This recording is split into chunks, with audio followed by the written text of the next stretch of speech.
Sidang Jumaat yang dirahmati oleh Allah sekalian, dalam kita nak mencapai matlamat keredaan Allah Subhanahu wa taala, dengan kita nak melaksanakan segala apa yang diperintahkan oleh Allah kepada kita, dan dengan untuk kita meninggalkan segala larangan dan tegahan daripada Allah Subhanahu wa taala, syaratnya ialah kita mempunyai ilmu. Kita tahu apa yang nak kita tinggal, kita tahu apa yang nak kita buat, seperti mana yang telah ditunjukkan, dibimbing kepada kita oleh Nabi sallallahu alaihi wasallam. Dan kita sangat-sangat memerlukan kepada ilmu lebih daripada keperluan kita kepada makanan. Demikianlah yang diucapkan kepada kita oleh Imam Ahmad bin Hanbal radhiyallahu an. Beliau menyatakan apa? Kamu memerlukan kepada ilmu lebih daripada kamu memerlukan kepada makanan. Sebab makanan hanya kamu perlukan 1 atau 2 kali sahaja dalam satu hari. Sedangkan ilmu kamu memerlukannya pada setiap saat. Apatah lagi tuan-tuan, sidang hadirin yang dirahmati oleh Allah sekalian, kita berada pada akhir-akhir zaman yang kamu sangat-sangat memerlukan kepada ilmu. Kita, Allah takdirkan untuk berada di akhir zaman yang para sahabat sangat takut berada pada ketika ini. Para sahabat sering bertanya kepada Nabi sallallahu alaihi wasallam, "Mata sa'ah ya Rasulullah? Mata sa'ah ya Rasulullah? Bila nak kiamat ya Rasulullah? Bila nak kiamat ya Rasulullah?" Kenapa para sahabat sering bertanya kepada Nabi bila nak kiamat? Sebab mereka takut mereka dipilih Allah untuk berada pada hari-hari hujung-hujung akhir zaman tersebut, dan kita ditakdirkan oleh Allah untuk berada pada waktu ini. Sebab itu sidang Jumaat sekalian, waktu ini, ketika ini, kita sangat memerlukan kepada ilmu untuk kita berhadapan dengan fitnahnya akhir zaman. Tuan-tuan yang dirahmati oleh Allah sekalian, di antara keperluan ilmu yang nak saya ucapkan, yang nak saya sebutkan pada hari ini tuan-tuan, sebagai satu contohnya, bagaimana nanti ketika kita berhadapan dengan satu ketika yang Nabi sallallahu alaihi wasallam sebut tulu asyamsi min maghribiha, naiknya matahari dari sebelah barat. Tuan-tuan, ini satu contoh bagaimana kita setiap umat yang ada pada ketika ini sangat-sangat memerlukan kepada ilmu. Apa yang akan berlaku apabila matahari naik daripada sebelah barat? Tuan-tuan, semua di kalangan kita, semua orang tahu apabila matahari naik sebelah barat, pada hari itu tertutup pintu taubat. Amal-amal yang nak kita buat pada hari itu sudah tidak diterima oleh Allah Subhanahu wa taala. Orang yang belum beriman hari itu baru nak beriman, imannya sudah tidak menjadi manfaat. Orang yang sudah beriman tapi baru hari itu nak memulakan amal ibadatnya di sisi Allah, sudah tidak menjadi manfaat lagi. Tuan-tuan, apa yang orang tak tahu, apa yang manusia tak tahu pada ketika ini tuan-tuan, yang ramai di kalangan manusia yang tak tahu pada hari ini, ialah apa yang akan berlaku beberapa hari sebelum daripada matahari nak naik daripada sebelah barat. Peluang Allah nak bagi kepada orang yang beriman, peluang Allah nak bagi kepada orang yang mencari ilmu, peluang untuk dia beribadat dalam baki lagi 2 atau 3 hari sebelum matahari naik sebelah barat. Hari matahari naik sebelah barat, hari itu tak ada bincang lagi dah. Habis, tutup. Hari itu hari penyesalan yang ramai orang akan menyesal, kecuali orang yang mempunyai ilmu, yang dia tahu tanda-tanda apa yang akan berlaku 2-3 hari daripada sebelum matahari naik sebelah barat. Tuan-tuan, ada 3 hadis yang masyhur yang telah dikarang, yang telah dipilih oleh Imam Ibnu Katsir radhiyallahu. Imam Ibnu Katsir tulis dalam kitabnya An-Nihayah, tanda-tanda kiamat, 3 hadis yang dipetik daripada Nabi sallallahu alaihi wasallam. Yang pertama daripada seorang sahabat bernama Abdullah. Dia bertanya kepada Nabi, dia mendengar Nabi sallallahu alaihi wasallam menceritakan tentang tanda sebelum matahari naik daripada sebelah barat. Nabi menyebutkan bahawa apa? Sebelum matahari naik daripada sebelah barat, malam kamu akan jadi panjang sekira-kira 3 malam. Ada lagi satu hadis Nabi sallallahu alaihi wasallam yang disampaikan kepada kita oleh Abu Hurairah radhiyallahu an, yang bertanya sendiri kepada Nabi sallallahu alaihi wasallam, "Ya Rasulullah, apakah tanda sebelum matahari naik daripada sebelah barat?" Kata Nabi sallallahu alaihi wasallam, "Malam kamu akan jadi panjang sekira-kira 2 malam." Tuan-tuan yang dirahmati oleh Allah sekalian, sekarang ni masa yang sangat-sangat menggentarkan hati kita. Baru-baru ni khutbah, saya khutbah dekat sini, dekat dengan Musalli ala Sayyidina Muhammad, Masjid Lebay Hashim. Saya cerita tentang tanda kiamat. Cerita tentang nanti nak muncul Dajjal. Sebelum nak munculnya Dajjal, tuan-tuan, subhanallah, waktu tu 3 tahun sebelum kedatangan Dajjal, Nabi SAW cerita, ni, Allah akan sekat hujan daripada turun 1/3 tahun pertama. Tahun kedua Allah sekat hujan 2/3 dan tumbuh-tumbuhan dan binatang mati 2/3. Tahun ketiga Allah sekat hujan setitik pun tak turun, dan subhanallah binatang-binatang ternak, tumbuh-tumbuhan juga mati. Tuan-tuan, hari itu beberapa bulan yang lepas kita diuji oleh Allah dengan kemarau. Habis seluruh Malaysia buat pertama kalinya dalam sejarah, seluruh Malaysia buat sunat istisqa, termasuk tempat kita. Tuan-tuan, baru sebulan lebih hujan tak turun, apa jadi? Dekat empangan-empangan kita dah kering, tuan-tuan, duduk di tahap kritikal. Habis seluruh Malaysia, tuan-tuan, subhanallah, hampir semua tempat catu air. Di Selangor catu air, dan tempat paling banyak hujan di Malaysia di mana? Di Taiping pun catu air. Masya Allah, Rabbi, subhanallah. Baru sebulan lebih hujan tak turun. Dan tuan-tuan, mula hujan turun, kita rasa sedikit lega, dan menambah balik kerisauan kita beberapa hari lepas apabila dilaporkan dalam akhbar bahawa akan berlaku satu fenomena alam yang akan, tuan-tuan sekalian, subhanallah, seluruh dunia akan merasakan kesannya, terutama jadi negara-negara di Asia Tenggara termasuk Malaysia, iaitulah fenomena El Nino. Salli ala Sayyidina Muhammad. Tuan-tuan, dia menceritakan, pakar menceritakan bermula pertengahan daripada bulan Jun. Fenomena ini, El Nino ini, dia akan mengambil masa 6 bulan hingga 9 bulan. 6 bulan hingga 9 bulan, tuan-tuan, kekeringan, hujan tidak turun. Dan subhanallah, salli ala Sayyidina Muhammad, dituliskan di dalam akhbar, buatlah persediaan-persediaan. Di antaranya simpan torchlight, siapkan bateri-bateri torchlight. Disediakan, diarahkan kepada kita untuk buat persediaan-persediaan makanan, persediaan-persediaan air dan sebagainya. Dan negara yang akan menerima kesan yang agak dahsyat, negara yang akan berhadapan dengan Musalli ala Sayyidina Muhammad, kesan yang agak hebat ialah negara-negara yang bergantung dengan hidroelektrik. Negara mana yang bergantung dengan hidroelektrik? Ni, negara kita, negara Malaysia. Tuan-tuan, elektrik diproses daripada empangan-empangan. Hari itu baru sebulan lebih elektrik, baru sebulan lebih, tuan-tuan, hujan tak berapa nak turun, kita sudah berhadapan dengan susah payahnya. Tuan-tuan, empangan-empangan mula kering. Bayangkan nanti 6 bulan, 9 bulan hujan tak turun, apa akan jadi di tempat kita ni? Kita takut bahawa apa yang diceritakan oleh Nabi SAW dulu ni, 1400 tahun dulu ni, tuan-tuan, kita sedang berhadapan dengannya sekarang. Kita sangat takut. Apa yang kita buat? Kita masih seronok. Kita masih seronok dengan hiburan. Kita masih seronok dengan dunia kita. Sedangkan tanda demi tanda, tanda demi tanda Allah duk turun kepada kita lah ni. Tuan-tuan yang dirahmati oleh Allah sekalian, ni Nabi cerita, salli ala Sayyidina Muhammad, nanti apabila sebelum matahari naik daripada sebelah barat, kamu akan mengalami malam yang panjang, sekira-kira 3 malam atau 2 malam. Kenapa ada 2 hadis yang sahih?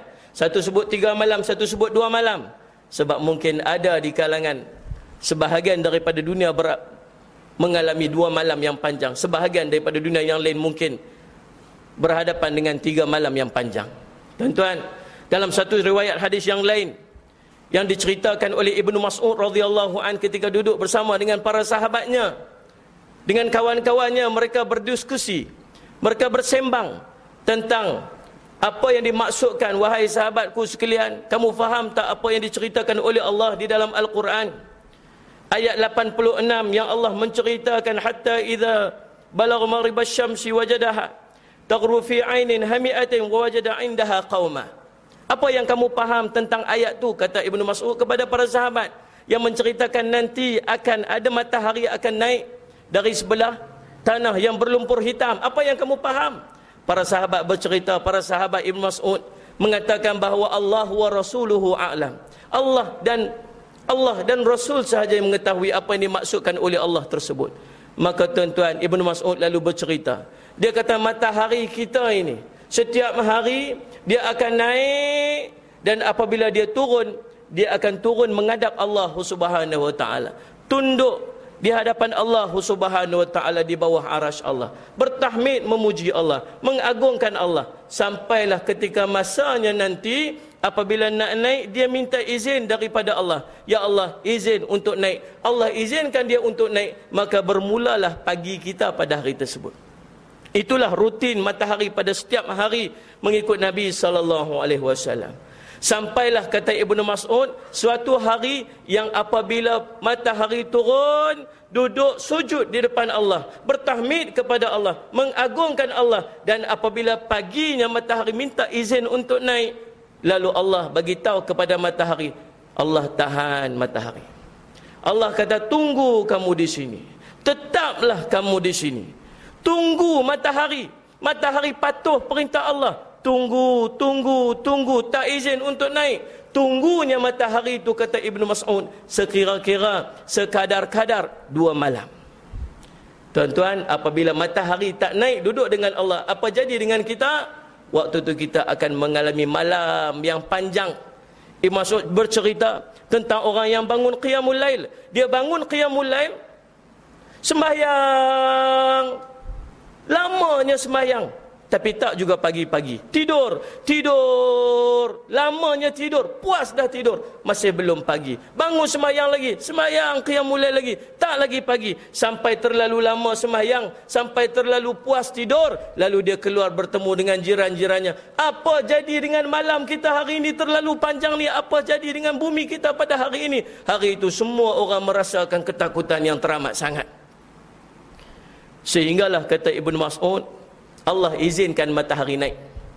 Wahai matahari, Allah izinkan naik. Tapi naik kamu wahai matahari, naiklah di sebelah terbenamnya kamu. Pada hari itu kita yang menunggu-nunggu fajar pagi. Kata Nabi SAW, kata Ibn Mas'ud, orang yang sedang menunggu-nunggu fajar pagi hari itu melihat matahari naik, tetapi mereka berada dalam ketakutan yang teramat sangat apabila hari tersebut mereka melihat matahari sudah naik daripada sebelah barat. Hari itu orang yang belum beriman, semua nak beriman, tapi iman mereka sudah tidak lagi menjadi manfaat. Hari itu orang yang dah beriman, kita, orang yang sudah punya iman, tapi baru nak buat amal, baru nak semayang, baru nak puasa, baru nak zikir, baru nak baca Quran, amalannya sudah tidak diterima oleh Allah Subhanahu wa taala. Hari itu hari penyesalan. Tuan-tuan sidang Jumaat yang dirahmati Allah sekalian, nak cerita apa ni pada kita ni? Nak cerita apa pada kita ni? Kita yang mai pada hari ini kita dapat satu ilmu. Ilmu apa? Ilmu kalau tiba-tiba besok ni gelap, satu hari gelap yang panjang, kita tahu bahawa hari tersebut, bahawa lagi 2 hari atau 3 hari, waktu tu matahari akan naik sebelah barat. Tuan-tuan, sebab ramai orang masih kekal dengan maksiat dia pada hari tersebut. Walau gelap bangun tengah hari pukul 1 pagi, pukul 1 tengah hari yang sepatutnya kita sembahyang zuhur, waktu tu gelap, malam macam semalam. Tak ada matahari, takut. Tapi tuan-tuan yakinlah hari tersebut orang yang tak sembahyang tetap dengan tak sembahyangnya. Orang yang tak tutup aurat tetap dengan tak tutup auratnya. Orang yang sedang maksiat tetap kekal dengan maksiat dia. Mereka tak endah, mereka tak kisah dengan apa petanda yang Allah bagi kepada mereka. Tengoklah apa yang jadi. Bukan tunggu matahari gelap. Berapa banyak tanda dah Allah bagi pada kita. Tsunami, ratus ribu orang mati. Adakah semua orang semayang kat situ? Gempa bumi sana dan sini, tanda-tanda kiamat. Adakah semua orang semayang? Tak. Bunyi di langit hari itu yang kita cerita. Yang seluruh dunia bunyi, tuan-tuan, yang masuk dalam berita merata dunia. Bunyi yang begitu menggerunkan, menakutkan, yang tuan-tuan boleh tengok dalam YouTube, bunyi di langit. Sehingga 20 minit bunyi, habis satu kampung bangun, bergegar cermin-cermin rumah mereka yang paling dekat dengan kita di Bintulu, Sarawak. Semua satu kampung bangun, amaran daripada Allah, bunyi yang tak tahu sumber daripada mana, yang masuk berita seluruh dunia. Tapi adakah semua orang sembahyang bila dengar bunyi itu? Tak. Tanda demi tanda, tanda demi tanda. Bagilah apa tanda pun orang yang tak semayang tetap dengan tak semayang dia. Orang yang tak ada ilmu tetap tak mau cari ilmu dia. Orang yang maksiat tetap dengan maksiat dia. Hari mereka nak buat tu bila? Hari matahari naik sebelah barat. Tuan-tuan, ni apa kelebihan Allah bagi pada kita hari ini? Pada hari ini Allah bagi kepada kita satu ilmu. Ilmu apa? Apabila besok mungkin, kalau tuan-tuan bangun pagi besok, kita nak pergi semayang subuh, balik semayang subuh, besok ni gelap, matahari tak naik. Pukul 8 tuan-tuan pergi kerja, masih gelap, matahari tak naik. Pukul 9, pukul 10, pukul 11, pukul 12, pukul 1, matahari masih gelap, matahari tak naik. Tuan-tuan ingatlah pesan pada hari ini, bahawa lagi 2 hari atau 3 hari matahari akan naik sebelah barat. Lagi 2 atau 3 hari waktu tu semayang tuan-tuan, kalau baru nak buat sudah tidak diterima oleh Allah Subhanahu Wa Taala.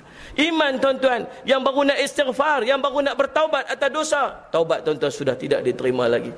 Bahkan sudah bertaubat tapi masih belum diterima oleh Allah, selepas daripada matahari naik sebelah barat sudah tidak berguna lagi. Tuan-tuan, kalau berlaku kepada tuan-tuan hari panjang, hari gelap yang panjang, hari itu kita tahu bahawa lagi 2 atau 3 hari matahari akan naik sebelah barat. Apa yang tuan-tuan akan buat? Hari tersebut hampak sejadah, pergi masjid, hampak sejadah, semahyanglah secukup-cukupnya, istighfarlah secukup-cukupnya, taubatlah secukup-cukupnya, qadhalah semua semayang-semayang kita yang tinggal, munajat kepada Allah dengan sungguh-sungguh munajat, berdoalah kepada Allah dengan sungguh-sungguh doa, minta pada Allah agar Allah ampunkan dosa. Tuan-tuan sekalian, sebab 2 hari itu Allah masih bagi peluang kepada kita yang ada ilmu ni. Tuan-tuan sekalian, subhanallah, ini pentingnya ilmu. Ini sangat pentingnya, ini satu contoh tuan-tuan, sangat pentingnya ilmu apabila kita berada di akhir zaman ini. Ini tak bincang lagi bagaimana kita berhadapan dengan fitnahnya Dajjal.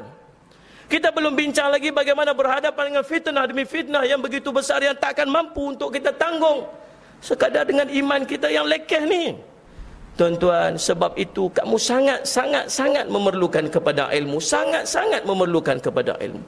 Oleh yang demikian tuan-tuan, bukan masa untuk kita bermain-main lagi sekarang, bukan masa untuk kita berseronok-seronok lagi sekarang, melainkan pada sekarang ini, mulai hari ini, kita kena pastikan kita, isteri kita, anak-anak kita, semua tuan-tuan datang untuk belajar ilmu di masjid-masjid. Sebab apabila datangnya Dajjal, apabila datangnya fitnah-fitnah, seorang suami tak akan mampu untuk mempertahankan isteri dia, melainkan isteri dia sendiri perlu untuk pertahankan diri dengan ilmu yang dia ada. Seorang isteri tak akan mampu untuk mempertahankan anak dia, sebab anak dia memerlukan ilmu dia sendiri untuk berhadapan dengan fitnah tersebut. Seorang isteri tak akan mampu untuk mempertahankan suaminya. Sekarang ini masa yang setiap orang individu sebagai muslim memerlukan kepada ilmu untuk dia berhadapan dengan fitnah demi fitnah, fitnah demi fitnah di akhir zaman ini. Tuan-tuan, jangan sampai kita bangkit daripada masyarakat dalam keadaan malu menyesai. Allah cerita dalam Quran, a'udzubillahi minasyaitonirrajim, walau tara idzil mujrimuna nakisu ru'usihim 'inda rabbihim rabbana absarna wa sami'na farji'na na'mal salihan inna muqinun. Sadaqallahul azim. Alangkah ngerinya kamu tengok orang berdosa itu, orang yang dulu tak pernah kisah dengan dosa pahala dia, orang dulu yang tak pernah kisah dengan akhiratnya, melainkan pulun sahaja dunia dia siang dan malam. Tunduk kepala mereka di hadapan Tuhan mereka, tunduk malu, tunduk menyesal. Apa mereka kata? Rabbana absarna, wahai Tuhan kami, kami dah nampak dah hari ini, kami dah dengar dah hari ini dosa yang kami buat dulu, kami dah nampak dah dosa yang kami buat dulu, kami dah nampak dah api neraka yang menjulang-julang di depan kami, kami dah nampak dah api neraka, kami dah dengar dah api neraka yang begitu menakutkan di hadapan kami pada hari ini. Farji'na na'mal salihan, hantar kami balik pi dunia ya Allah, inna muqinun, hari ni kami yakin dah, baru yakin. Dulu ustaz duk cakap, dulu kawan ajak pi kuliah tak mau dengar sebab tak yakin, sebab tak nampak dosa pahala, sebab tak nampak syurga neraka. Hari tu baru nak minta pada Allah agar hantar balik pi dunia, hari tu sudah tidak berguna lagi. Satu hari saja minta pada Allah, hantar balik dunia, satu hari pun cukup dah, sudah tidak menjadi manfaat lagi pada hari itu. Jangan sampai menyesal macam tu tuan-tuan. Ambillah pengajaran daripada apa yang dikongsikan pada tengah hari ini, mudah-mudahan menjadi manfaat.